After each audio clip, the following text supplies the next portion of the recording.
رب العالمين اللهم صل وسلم وبارك على نبينا وحبيبنا محمد وعلى آله وصحبه أجمعين وبعد. This is the 11th night of Ramadan and the coldest March 20th that I've ever witnessed in the entirety of my short life. I cannot believe that it's still snowing outside, subhanAllah. But the first third of Ramadan is officially over. We usually say that last night, but I usually wait until the 10th day is done, Siyam, and then we can say that the first third of Ramadan is done. وَإِذَا ثَلَّثَ يعني قَارَبَ أَنْ يَنْتَهِي. Whenever the first third is done, it just kind of dominoes after that. And very soon we'll be talking about the last 10 nights, and then it'll be over. SubhanAllah, it's a good time for everyone to remind themselves of the importance of taking the opportunity of Ramadan and renewing their intentions and putting themselves back on track if they lost focus of what they wanted to do throughout this month and what they wanted to achieve for themselves. This is a very good time to do that. I mean, we should do that every day, but definitely when the first 10 nights are done and you're entering the 11th, you're doing the second third of the month, you want to step out and make sure that how did you do the first 10 days? What did you do well? What did you not do well? What do you want to fix? I always try and push people to improve the graph of attendance in masajid, whether it's Fajr or Taraweeh or after Asr. Try and be as present as you can. This is the month of ta'abbud, of rituals. It's hard sometimes with the images that we are seeing coming out from Gaza to focus on ibadah, but I guess I think the niche that is taken with what's actually occurring overseas is to increase your ibadah with the intention of being of service to them and of doing that what you can for them. May Allah subhanahu wa ta'ala grant them perseverance and grant them salvation as soon as possible.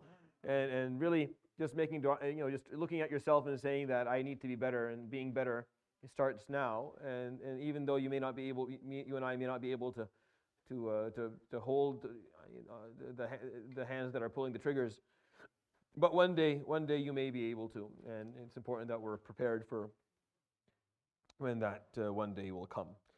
So today we are in Surat, we're going to conclude or finish Surat Yunus, and we're going to go through the majority of Surat Hud. Just a small piece of Surat Hud will be left for tomorrow. Surat Yunus and Surat Hud and Surat Yusuf and Al-Raad, the second cluster of surahs in the Quran. And of course the slides have all this stuff in it. If you go back within the WhatsApp group, and I'll probably post it again in the group because sometimes people can't go back. I'll post the link again. You'll find that I break down all the clusters, and I put down some information for you to better guide you when you're reading these surahs and trying to understand them. But this second cluster from Yunus to Al-Raad, Al-Mi'in, these surahs, they talk about the critical points within the disciplines of Islam, things that you must have, that you cannot afford not to. If you don't, then the actual discipline won't function. And Surat Yunus within theology talks about qada and qadar.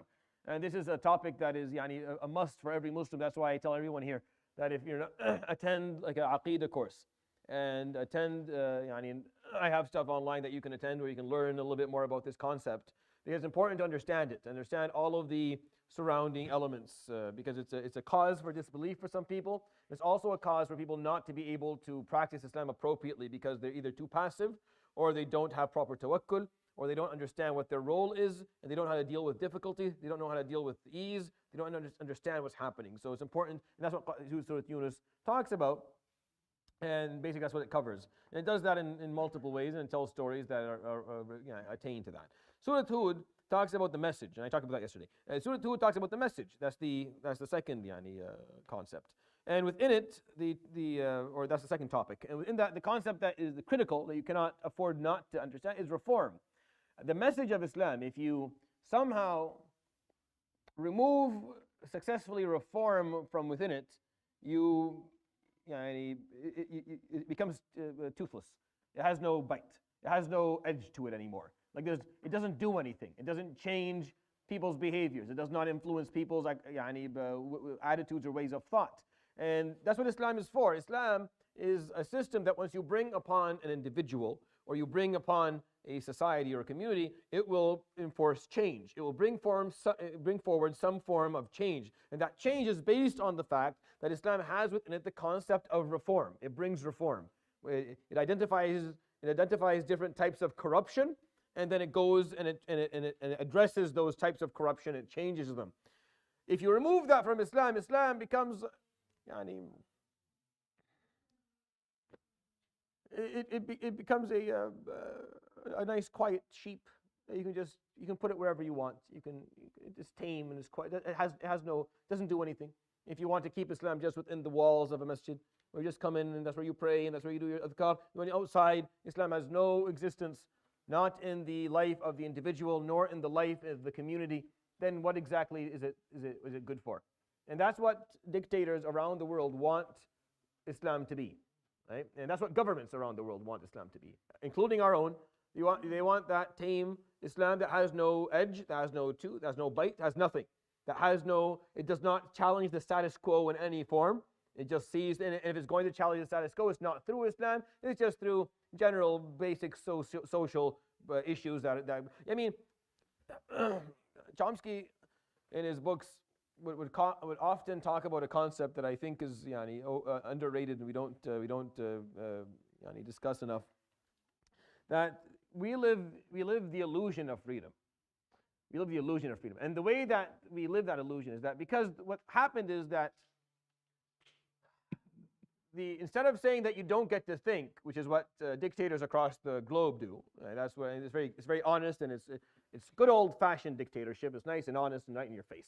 Here, no, they give you limitations. They construct a space and they limit that space from both sides, saying that this is as far as you go here, and they talk about those limitations and they allow you to think within those limitations, reinforcing these limitations as if they are maxims, just so that you don't end up thinking outside of them, when they really aren't self-evident points. They are just constructs of the status quo or the ruling few, that they don't want you to think outside of this box. But it's a box, so you have a lot of room to think within there, but they keep on reinforcing the importance of the limits or the capacity or the borders of the box, so you don't go out of it. And this has been the problem, and this is what we have here today. That's why when Muslims challenge this new gender definitions that are coming out, it's confronted with a lot of violence, like violent thoughts and violent words and violent behaviors, because you dared speak outside of the limitations of the box that they drew for you. You can argue within the box as much as you like, it's just not outside of it. Outside of it, that's off limits. So when we start arguing that no, this is ridiculous. It's ridiculous. You have chromosomes, yachi, and you have genitalia. What are you talking about? This is something that's been around since the beginning of time. Why is this suddenly no longer a part of basic understandings of basic comprehensions of the world? But when you argue that, because that's outside of the box, it becomes very. They bring in the law, and meaning they start using the law to try and maybe scare you or put you, and that goes for everything. When it comes to Palestine, you talk about what you want, but don't talk about the Hamas. Don't talk about the Muqawamah.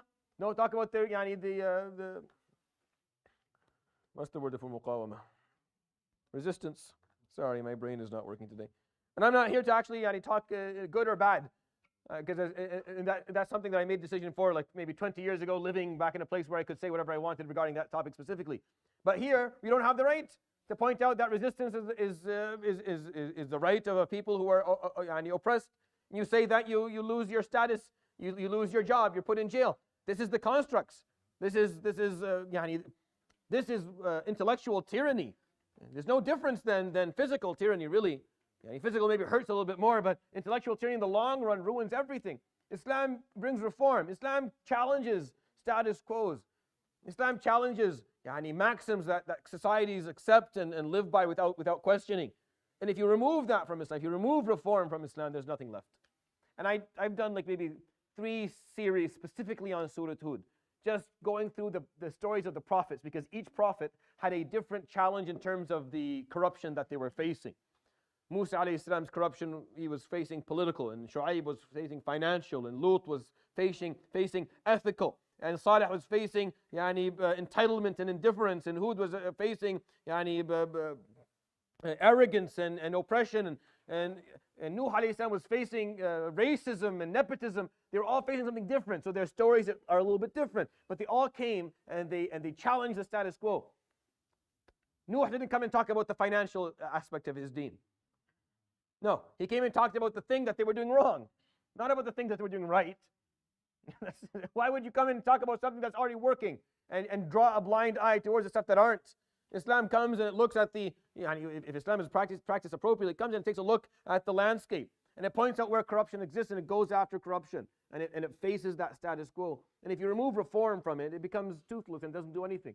And it just accepts everything as it is. As Muslims, the financial system of the world is something we don't agree with.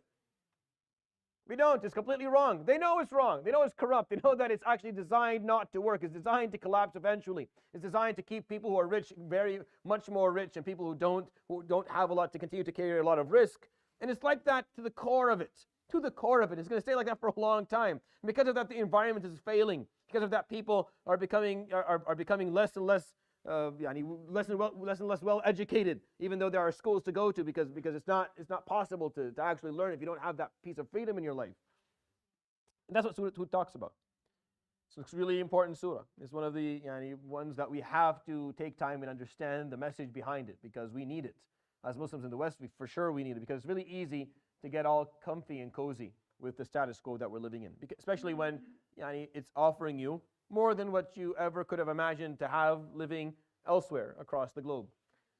So I'll end with that, inshallah, and we'll go through some verses.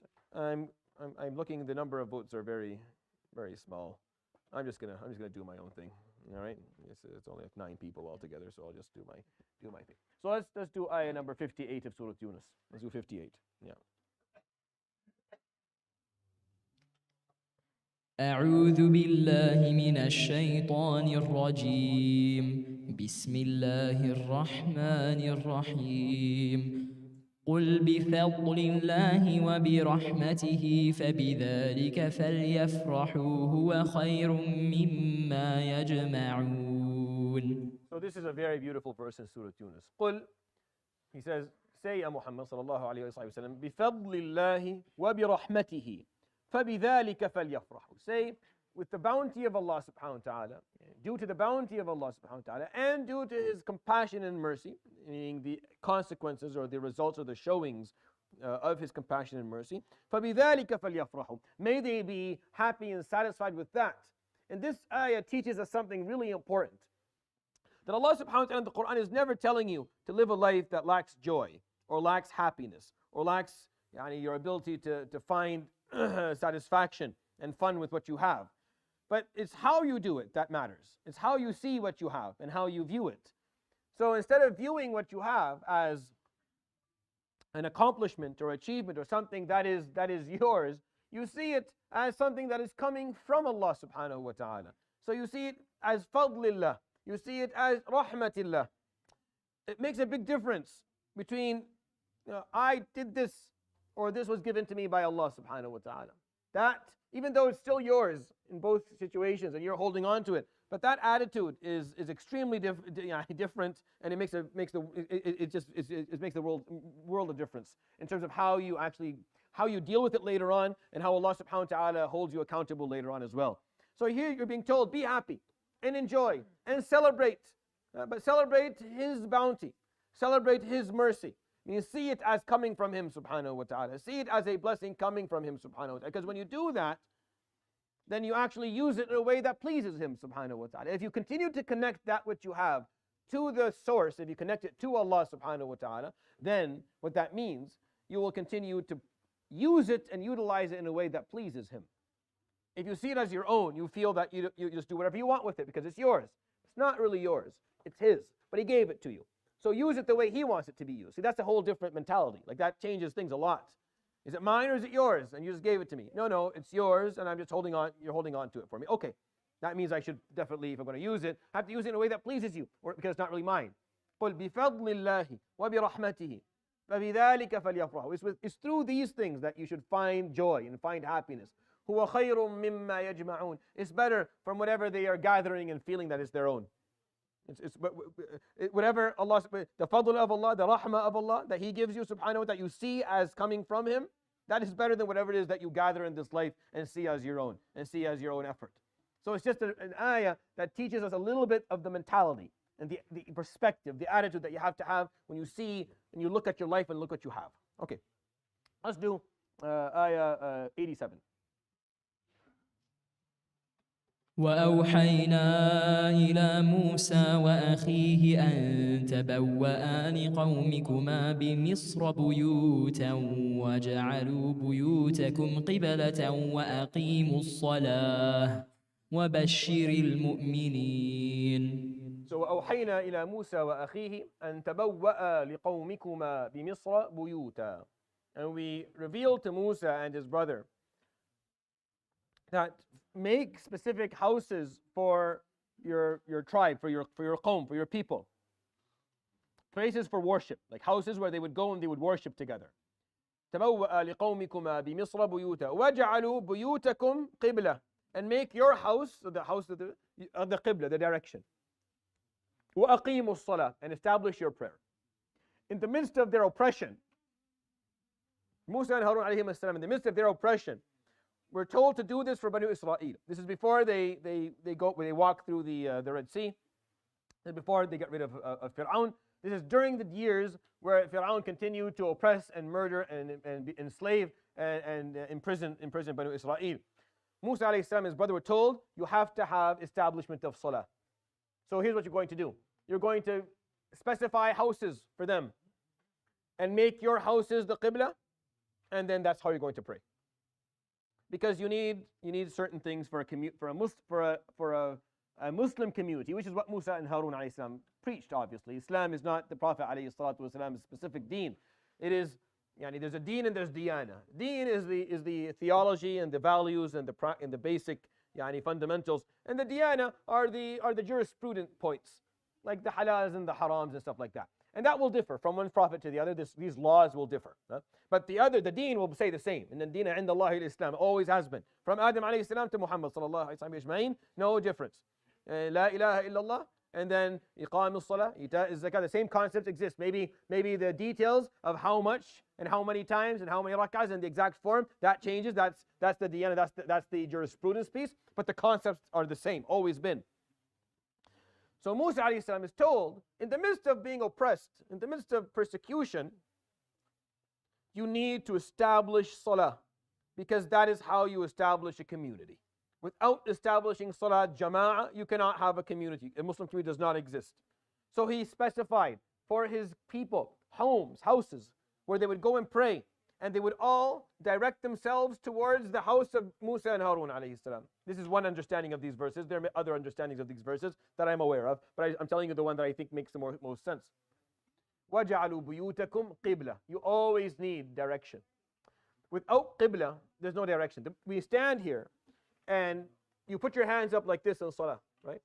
This is what you do if you perform umrah or hajj, correct? If you go and perform umrah or hajj, you stand in front of al-rukn, right? And you turn and you say Bismillah, Allahu Akbar, right? And if you just say Allahu Akbar, it's enough, by the way. Yeah? And you put it, so this same movement, this is the movement towards, this is your establishment, and this is my direction, this is my qibla. This is everything serves this concept, not the country that runs it, the concept of inna awwala baytin wudi'a lin-nas, of the house of Allah, that everything is based on Allah's house. Think about the word house. What is a house? A house is a place where people come together, where families exist, where there's mutual interest, where people protect one another. So our qibla is his house, subhanahu wa ta'ala, because we belong to one. So every time you stand in salah and you put your hands up, you're doing it towards al-Hajar al-Aswad, the same thing, towards the Kaaba. You are re-establishing your connection to your qibla, to your direction, to your center. Without a qibla, without a center and a direction, you don't know where you're going. If you don't know where you're going, what difference which way you face and how quickly you walk? Who cares?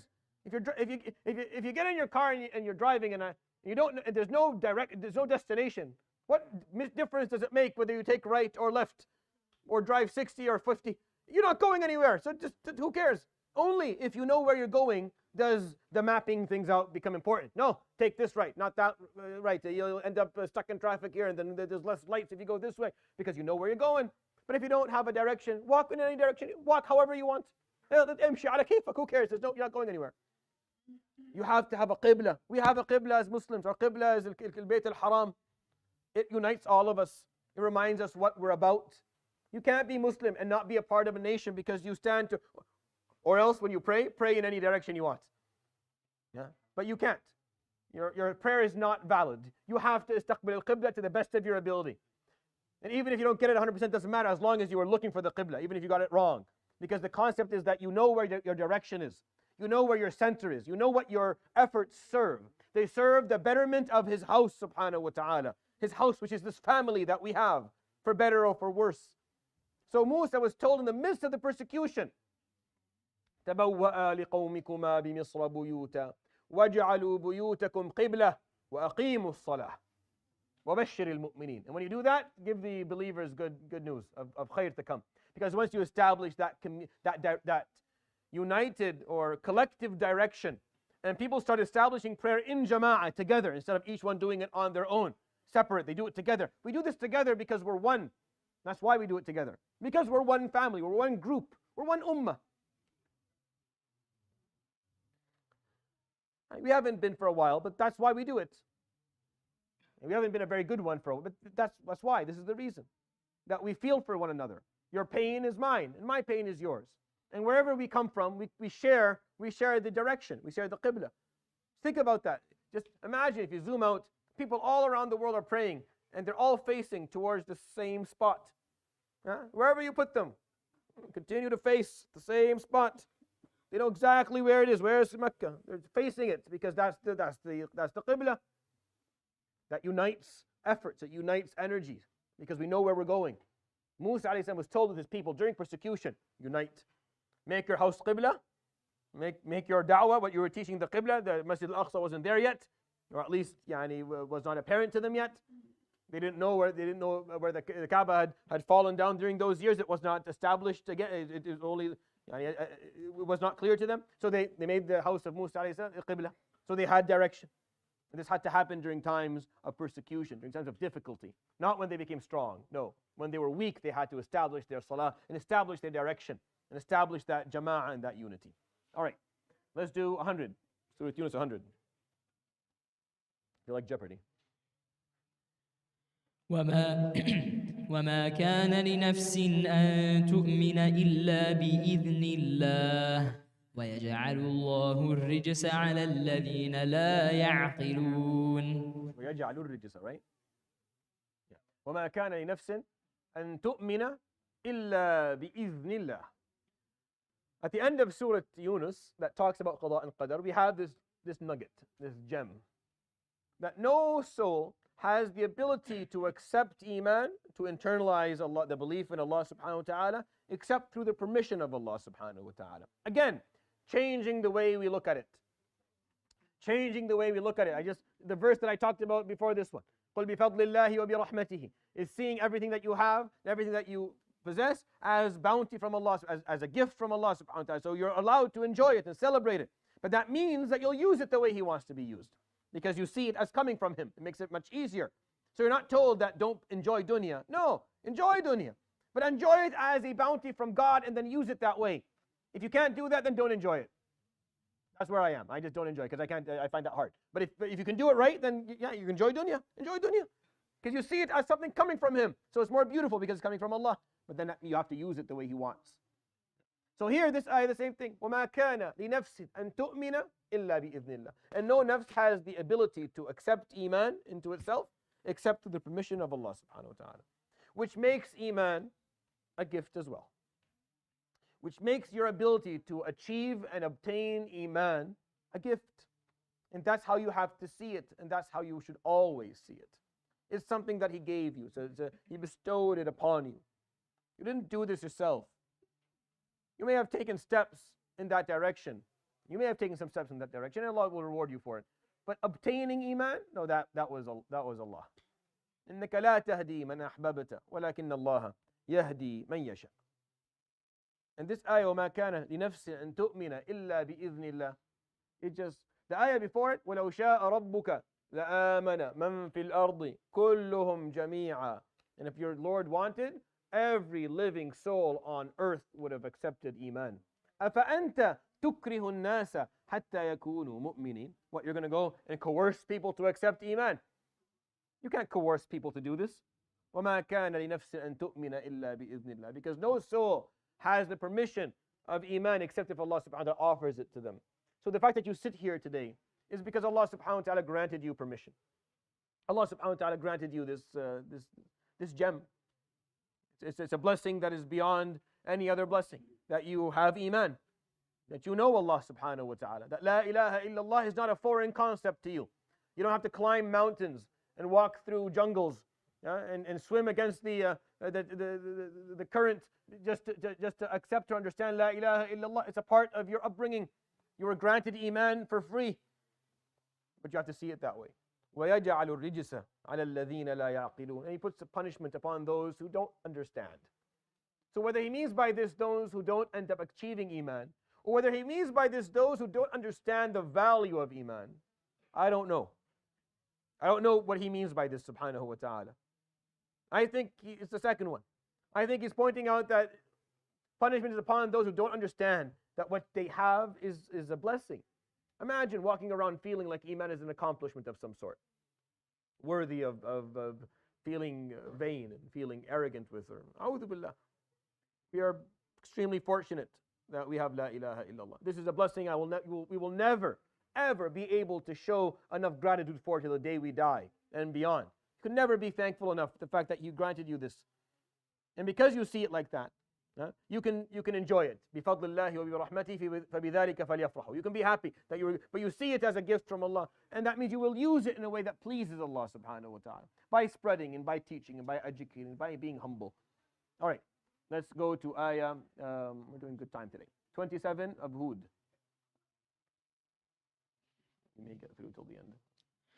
فقال الملأ الذين كفروا من قومه ما نراك إلا بشرا مثلنا وما نراك اتبعك إلا الذين هم أراذلنا بادي الرأي وما نرى لكم علينا من فضل بل نظنكم كاذبين. That's 27?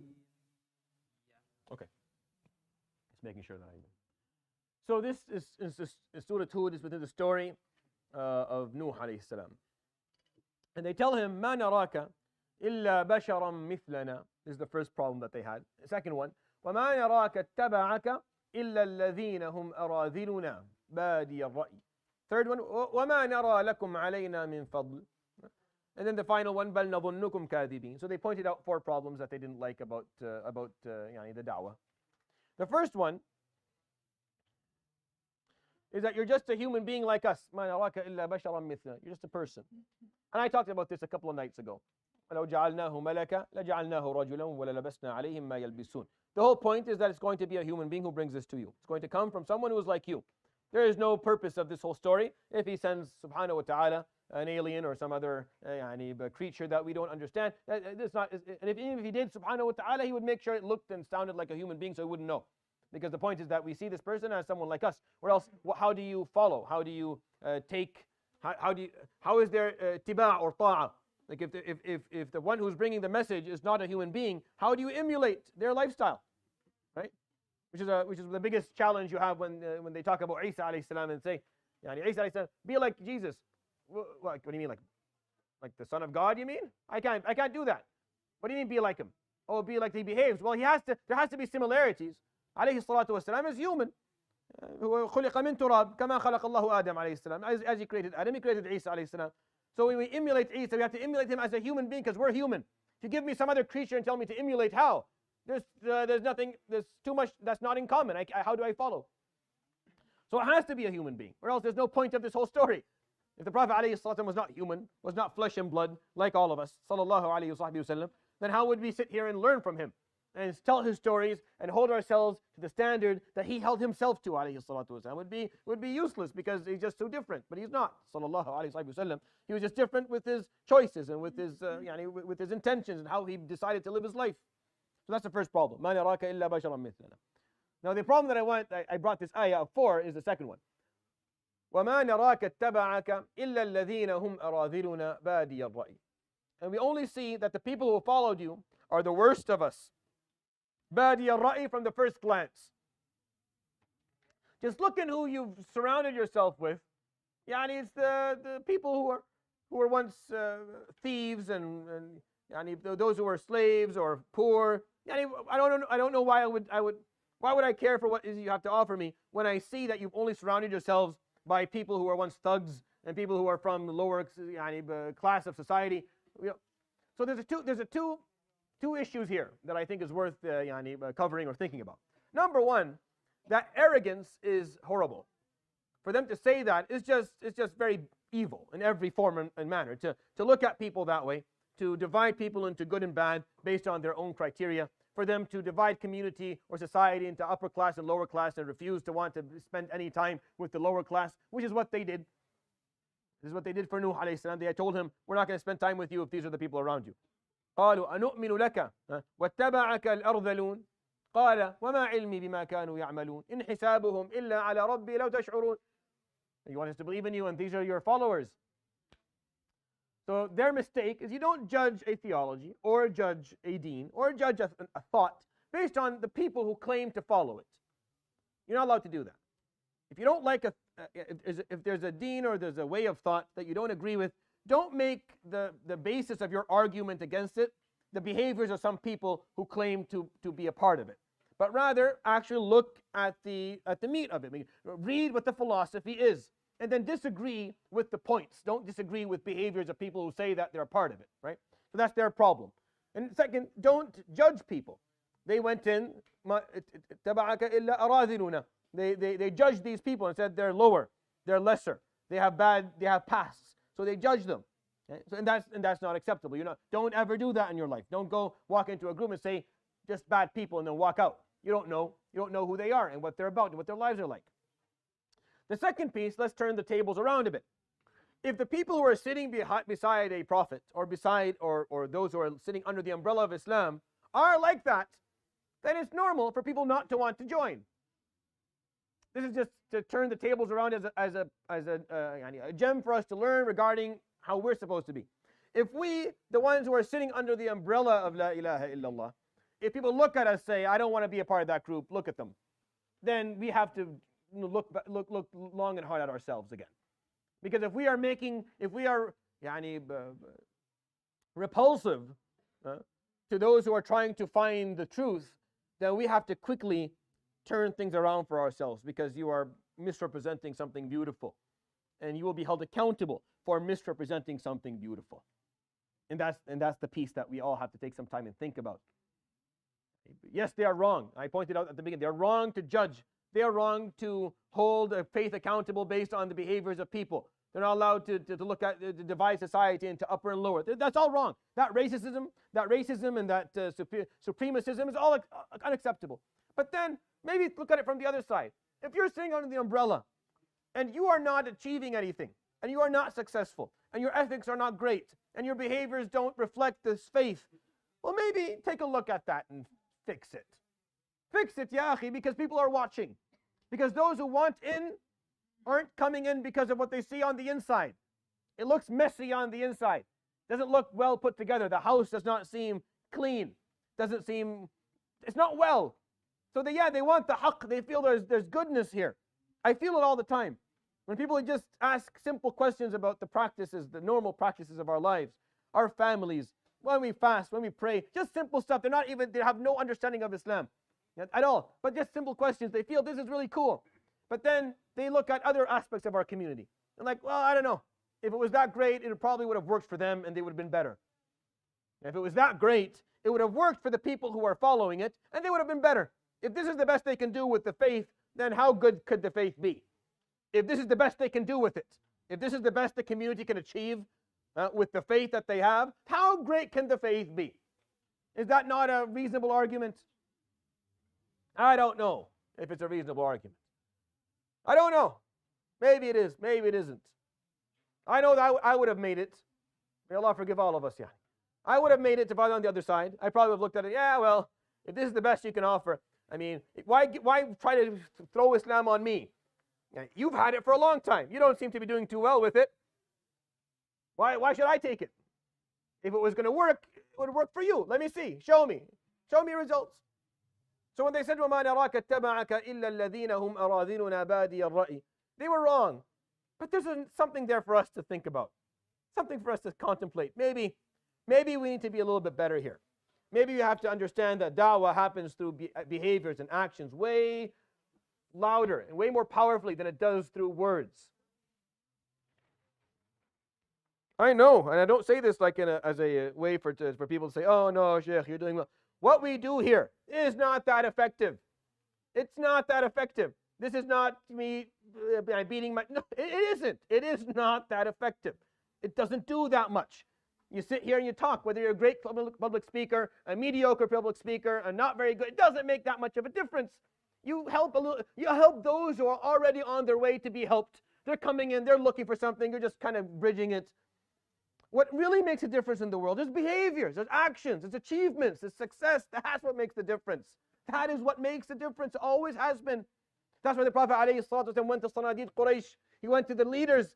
He went to the people who were known for their nobility, known for their honesty, for their good values and being people that everyone looked up to. He went to them because if they accept Islam, everything would. That's why when Hamza and Umar, it was a day of celebration because these were two leaders. These weren't followers in their circles and in their societies. They were not followers. They were leaders. People looked up to them. When they accepted Islam, it made a difference. When Sa'd ibn Mu'adh radiallahu anhu accepted Islam, he brought in a full tribe. A third of Medina accepted Islam in one day. It took years for the rest of Medina to accept Islam, but in one day, Sa'd ibn Mu'adh at the age of 24 or 23 would bring all of Al-Aws because he was the leader of Al-Aws. At a young age, he was a leader. He went to them and told them, وَجْهِي مِنْ وَجْهِكُمْ حَرَامٌ وَكَلَامِي مِنْ كَلَامِكُمْ حَرَامٌ حَتَّى تَشْهَدُوا أَنْ لَا إِلَهَ إِلَّا اللَّهُ وَأَنَّ مُحَمَّدًا عَبْدُهُ وَرَسُولُهُ فَأَسْلَمُوا جَمِيعًا. He said, I will not be your leader, nor do I want to see any of you until you all say La ilaha illallah. So they all said La ilaha illallah, all of them, all at once. And all of Al-Aws became Muslim in one stroke, one brush. When Sa'd ibn Mu'adh died, the Prophet ﷺ said, اهتز لموته عرش الرحمن. The throne of Allah shook because the malaika who were carrying it were so happy that they shook. They were laughing in happiness that Sa'd ibn Mu'adh is coming up because of what they know about him, what they heard, because it was his character. Sa'd was not a faqih. Sa'd was only Muslim for maybe 7 years tops. He died 27 years old, maybe 7 years. That's it. He was not a faqih, nor a hafidh, nor was he a huge khatib. No, he was just someone who was a leader. He achieved leadership through his character, and then he was able to influence. And that's what we have to think about when we recite this verse. At least that's how I look at this ayah. And I'll end with that, inshallah. The other points we'll talk about in a different setting. Let's do ayah number 78, because that's the last one we can do. Yeah, or 100, because some people voted 100. Let's do 100. ذلك من أنباء القرى نقصه عليك منها قائم وحصيد. At the end of Surah Hud, after Allah subhanahu wa ta'ala tells all of the stories, He tells the stories of Nuh alayhi salam, and Hud, and Salih, and Lut, and Shu'aib, and Ibrahim, and Musa. He tells the stories of 7 prophets, not all with the same length. Nuh's story is long, Musa is like 3 lines, right?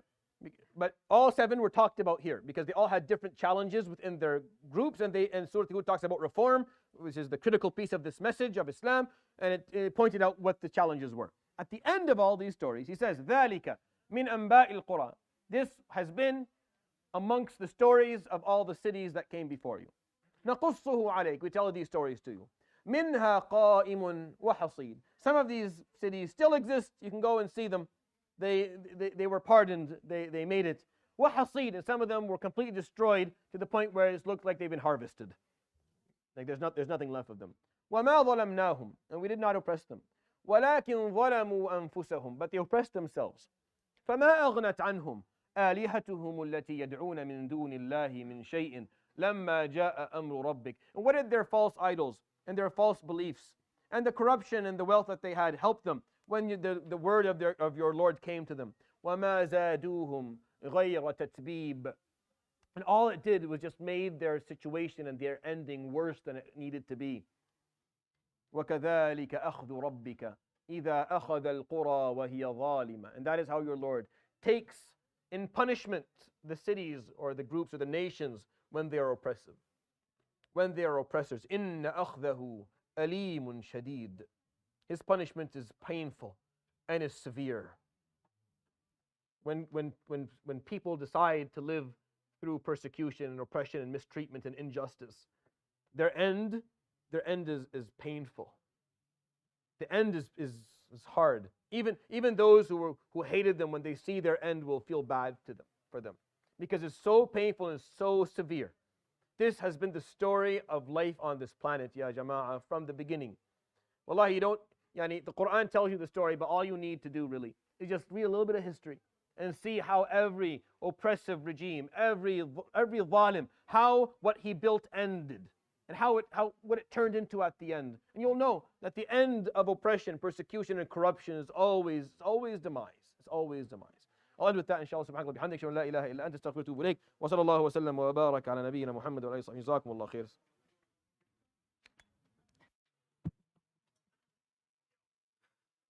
Allahu Akbar.